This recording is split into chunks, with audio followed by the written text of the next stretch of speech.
Commander Trell of the Galactic Confederation stood motionless on the bridge of the flagship Eternal Harmony *. His four eyes blinked in rapid succession as he processed what the scouts had just reported.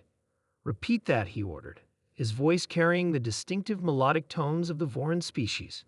The scout, a slender being with iridescent skin named Lur, cleared her throat. "The humans have modified their mining vessels, sir. They've attached metal blades to the front. Very large ones." Trell's antenna twitched. The Confederation had encountered many species in their centuries of exploration, but none quite like the humans from the planet they called Earth.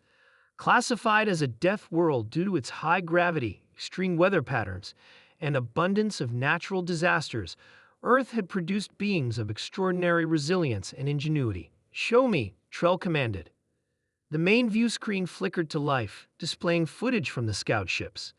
The human mining vessels were massive, boxy things designed to tear into asteroids and extract valuable minerals. But now, as reported, each had been fitted with enormous steel blades at their fronts, curved and serrated. Admiral Vex floated forward, his gas-filled body pulsing with concern. What purpose could such modifications serve? They'd already possessed adequate mining equipment.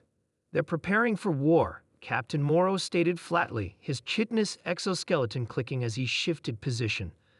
The Federation must have pushed them too far with the trade embargoes. Trell wasn't convinced. Humans were unpredictable, true. They were also practical.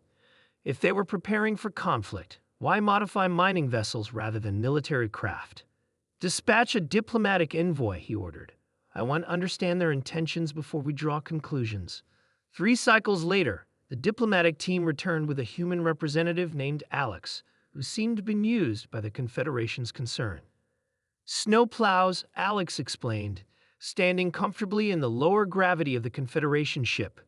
"We attached plows to the mining ships because they're the only vessels strong enough to clear the ice and debris from our colony routes after the solar storms." Trell exchanged confused glances with his officers. "You physically push the obstacles away with metal?" Alex nodded. "It's basic engineering where I come from. On Earth, we've been using similar equipment to clear snow from roads for centuries." Admiral Vex's translucent body clouded with confusion. "But the energy requirements, the structural stress, it works just fine," Alex shrugged. "Sometimes the simplest solution is the best one." Word of the human snowplows spread quickly through the Confederation fleet. Most officers dismissed it as primitive technology, but Trell ordered a detailed analysis. The results were startling. The force required to operate these plows would crush the structural integrity of any of our vessels, the engineering chief reported. "The humans have reinforced their ships with simple steel bracings that distribute the load, remarkably effective, if crude." Trell contemplated this information. The Confederation had always relied on energy fields and gravitational manipulation for obstacle clearance. The idea of physically pushing objects aside was considered archaic, inefficient, yet the humans had implemented it with surprising success. When the Krivik Armada arrived 6 cycles later, the Confederation found itself outmatched. The Krivik, warlike and technologically advanced, deployed energy disruption fields that rendered the Confederation's sophisticated systems useless. Their ships, suddenly without propulsion or defenses, drifted helplessly in space, all except for the human mining vessels. Alex had offered their assistance when news of the Krivik approach reached the outer colonies. "Our ships are mostly mechanical," Alex had explained, "less vulnerable to energy disruption." Trell had accepted the offer out of desperation.